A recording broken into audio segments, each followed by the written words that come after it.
Hello and welcome to Big Picture. I am Vishal Dahiya and today we will talk about regulating OTT content. Now, in the recent past, we've seen a rapid proliferation of video and audio content provided through over-the-top or OTT services. According to industry data, as of 2018, that is last year, India is the 10th largest market for OTT in the world with an overall revenue of more than 4,000 crore rupees. Now, the CAGR growth for the subscription-based video-on-demand platforms is expected to be 23.33% in the next 5 years. The issue of regulation of content provided on OTT platforms is being hotly debated nowadays, and the government has also started its consultation process with all the stakeholders. Aiming at self-regulation, earlier this year, in January, some of the OTT service providers had agreed to a code of best practices for themselves. However, one of the major players, that is Amazon, did not sign up this code, saying current laws are adequate for regulation. So for more on this, we're joined by a panel of guests today in the studio. Let me first introduce these guests to you. We have with us Ms. Stuti Sardana, a film and media critic with us. We also have Mr. Jiten Jain, a cyber content analyst, and we're also joined by Karnika, Seth, the cyber law advocate, and we are also joined in by Mr. Sunil Gupta, the Secretary of Telecom Regulatory Authority of India Limited. Welcome all of you to Rajya Sabha TV studios. Let me first begin with you, Jiten, and let's try and put this in perspective for our viewers first. What exactly are we trying to debate, discuss or convey here when we say that the OTT content should be regulated, or what kind of regulations are we talking about? You see, we have to understand that for many decades, the creative content in India, like movies or documentaries, have had a requirement to get a certificate from censor board, and they would have to pre-screen the movie in front of censor board members, and they'll give them a certificate after several cuts, and they'll also categorize the movie, whether this is an adult movie, whether this is underage movie or not. So you were catering to the demand of law and order. You are catering to the demand of content should not create any sort of public interest, should not be vulgar, and then you will have some sort of age bracket to which this content could be shown. And this was possible because the movies were shown in cinemas, and the alternate was that you could show them on TV, and both were regulated by the government. But in the last 10 years, this entire platform of showcase of creative content has diversified with the evolution of internet. You have several websites which were showing it, so that was already a problem, and we were already facing debates of websites showing vulgar content, child porn, and we have had so much of debate in the society. We have had several judgments also, and there were steps taken also. And then now we have again a over-the-top problem with the evolution of these apps, OTT apps, especially video-on-demand apps like Netflix or Hotstar or Amazon Prime, where you do not only have the content which is obviously certified by the censor board, you also have content from different countries which is certified by their respective boards. You also have content which is not certified by any board across the world. You also have content which is produced exclusively for these apps, like Netflix exclusive special or Hotstar exclusive. So you're looking at an era of globalization where global content with regional languages are coming on one platform.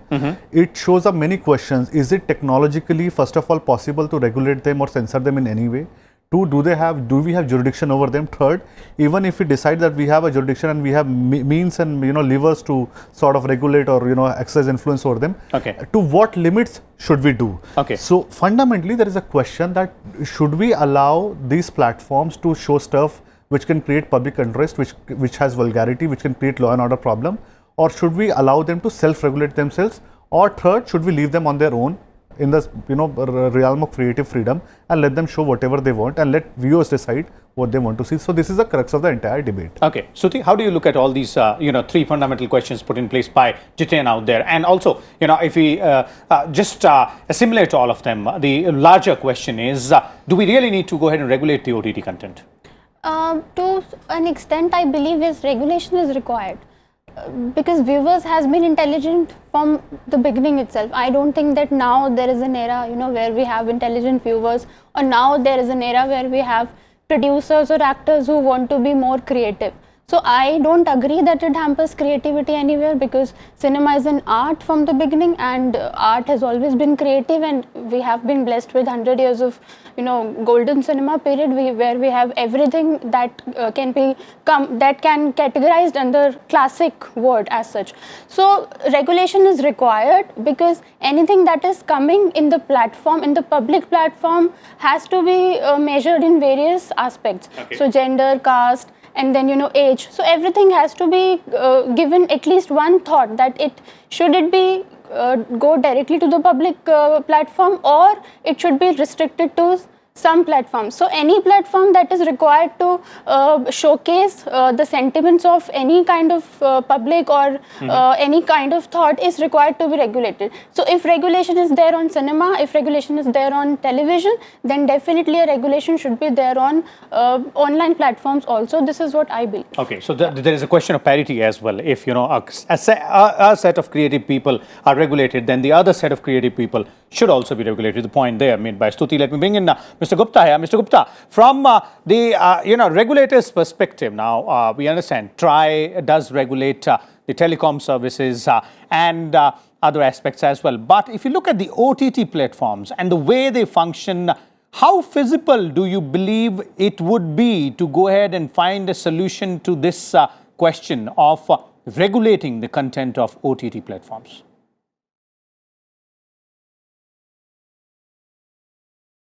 I think Mr. Jiten has very rightly pointed out the whole perspective under which the OTT services are being provided, and there are different issues which have emerged on that particular thing. If you look at it, there are legal issues, there are commercial issues, there are consumer related issues, producer related issues, and more so when we are talking about the OTT platform, we are moving towards a boundary-less countries. Where are you producing the content and where are you delivering the content? The boundary between two places have almost vanished. In such a circumstances, understanding that where to regulate them, whether it has to be regulated at the point of where it is being shown to the consumers, or where it is being produced, or where from it is being provided, all the three things become very difficult. But I definitely agree with this, that if this is going to be shown to the Indian consumers, there are societal requirements, and therefore we must look into some sort of regulation. Now, type of regulations can be very different, which we can deal with separately. Okay, so the framework can be decided and finalized based on deliberations with stakeholders, but we need to go ahead and find that framework, ensure that there is one. Let me bring in Karnika here. Karnika, one of the arguments given by one of the OTT players when this, in January when they were finalizing the code of conduct for themselves was that there are adequate laws present to regulate the content, and therefore they refuse to sign or come on board that self-regulation mechanism. So what kind of laws do we have right now, and are these laws adequate enough? Okay. Interestingly, I was advising on one of the projects which was dealing completely with online news channel, and during that research I had filed RTIs in various departments of the government, and I sought some clarifications, and I realized that there is really no regulation happening in terms of OTT content. And at that point, the issue of fake news was also being highlighted and introspected, and Supreme Court itself was seized of the issue of child pornography. And these problems are not finite anymore, and these problems are escalating to every level, whether it is child porn or it is fake news, and now in the form of OTT regulation. So as I completely understand as cyber lawyer, we understand there is no border across on the internet, so jurisdiction becomes a key issue. Through VPN, through proxies, you can actually very easily circumvent the boundaries that one may have in the national frontiers, and therefore this becomes very complex to deal with. Having said that, the legal framework as we stand today, the IT Act itself or the Trai regulations may not be sufficient. That is why the need for regulation. I am strongly against censorship really, because in today's times access to internet and the material is something which goes by and large part of life of everybody. Okay. And censoring it completely will not be the right strategy. However, I feel that there has to be some due diligence guideline which needs to be given to the OTT players. Self-regulation is a good mode, but it needs some sort of a monitoring as well, some sort of a guideline rather than monitoring, I would say, which clarifies what is the stand that they need to take, what are the steps they need to take. Some sort of due diligence guidelines very clearly need to be laid down. If there has to be keywords which have to be looked into, the kind of content should not be against, religious sentiments of people, should not be having obscenity involved. And if there are different levels possible, then maybe have a licensed regime wherein different kinds of licenses are issued, and especially for children. What they view is what is the huge concern for parents, because most parents today are working, and it becomes important to regulate what they also see. While as an adult, you may have a right to see anything you would want to, but as a child, one needs to curtail what access they have. And therefore, maybe their own parameters of filtering and their own parameters of access and user IDs could be one source of, curbing and seeing what is available for them to see. But even on a national standpoint, obscenity is not the only issue here. The issue is also what kind of content is going to hurt religious sentiments of people, and what can outrage public, I would say, riots or a kind of tension, which is what we want to, is a larger issue at this point. So that it really needs a joint consensus. It has to be mutually discussed. It has to be with the consensus of OTT as well as the government intervention. To clarify the role. I think it has to be a joint action and a joint plan which really would be workable in this case. Okay, so joint action, joint plan, and that is what looks like the government is moving towards, because they have started the consultation process with all the stakeholders. There's already been a 2-day seminar or a meeting which has happened last week, and there will be many more happening. Mr. Gupta, I'd like to bring you in here on the self-regulation aspect. Do you agree that self-regulation is the way forward?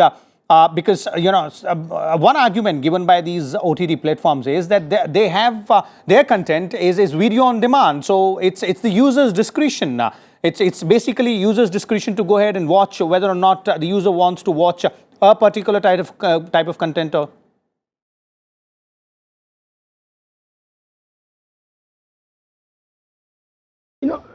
this has to be looked at through different perspective. Once you say that it is a user discretion, yeah, to some extent one can always argue that, but I want to take your attention to the program code and advertisement code which has been incorporated into the regulations when we are talking about the TV channels being provided. And from that point of view, there are separate clear demarcations as to what can be shown, what cannot be shown on that. From that perspective, some regulation is necessary, and only telling that because users have got freedom to see whether to see or not cannot be left to be their own perspective. Now, coming to fact whether it can be regulated by the group of the people or independent societies, etc., that is very much feasible, and in many places it has been permitted to be under oversight of the government, whereas regulation is done by the associations or the bodies of the stakeholders. So from that perspective, some regulation is necessary, and modus operandi of how they are going to operate is anybody's requirement as to what has to be prescribed for that. Okay, let me bring you here, Stuti. Self-regulation within a set framework of guidelines overseen by a government body, will that work? See, I think by and large, the purpose of any kind of this representation should be welfare of the public, welfare of the society. So what if I as a user demand for something that is showing violence? Will it be in the beneficial perspective if the producers and if the content developers start producing all the content that is showing only violence? So here I think the situation, everything has to be situational, every aspect has to be situational. So we cannot make it as a whole we should do like this or we should do like that. public welfare is one thing and self-intelligence is another thing. So self-intelligence do come in the picture, and that should be given importance as a whole. But I don't think that this should be completely left upon the discretion of the of me as a viewer. Okay, not on the discretion of the viewer, not on the discretion of the service provider. That's what Stuti is saying. Jiten, your viewpoint, because the argument is more towards a mix of self-regulation under the framework of guidelines. Yeah.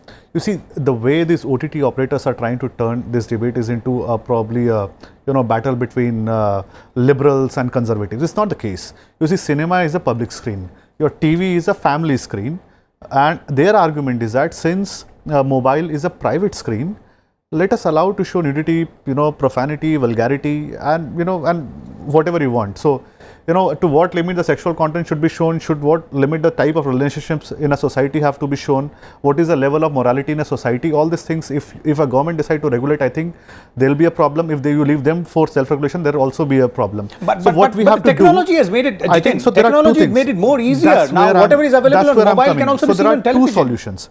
A, you have to understand that there is no technical solution available here to censor the content or block the content. Understand, you may block Netflix and Amazon. There are 25 more OTT apps which are available in the market. You can't stop them. Understand. So the best strategy should be to influence. So what you should do, I think there should be a multi-stakeholder model where you allow these people to self-regulate by forming a body. Ensure that everybody is on board. Amazon cannot walk away. And there has to be a government representation on this body. These are unique problems, they require unique solutions. Government has to be there. They should not regulate, but they should be there to raise a voice.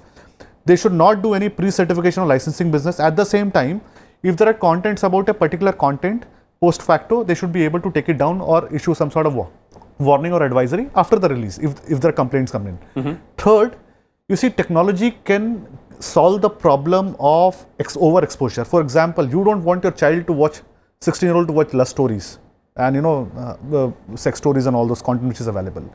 So what you can do right now, some sort of guidelines can be issued where you should have this child lock sort of stuff, like YouTube has it, Google has it. So you can create multiple users within an account, and you can create a separate one for child which should be absolutely monitored, forcefully monitored by the family. Some of them are still doing it, but you can bring it in sort of guidelines. So government should be in the business of sort of issuing the larger guidelines. They should not be in the business of regulation. At the same time, this self-regulation business should have a representation of the government also. So that is my point of view. So that what problem will solve that, you have to bring in, you saw election commission asking the social media platforms before election to sign a voluntary code of ethics and self-regulation business, that how they will take down the content. It was a win-win for both of them because they escaped regulation and censorship. At the same time, election commission did not have to come down heavily.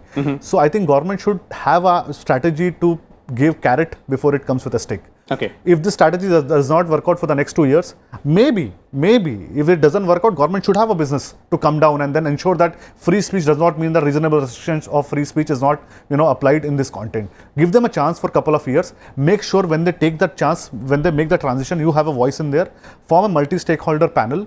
Ensure you use the best of technology to create some sort of child protection and this overexposure problem.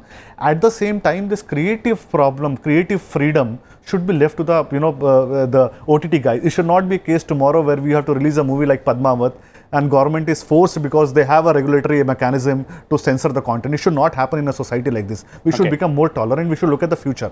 So since we cannot block and censor, we cannot regulate, let's try and influence, and let's ensure that everybody who does not sign to that voluntary code of ethics by these people like Amazon, they are blocked. You come with a stick if the carrot does not work. Okay. Basically influence and ensure and then monitor as well. Mr. Gupta, do you agree with these kind of suggestions coming in from Jiten here, that the idea is to go ahead and influence all these OTT players to come on a particular platform and abide by the guidelines which are framed both by the government and themselves?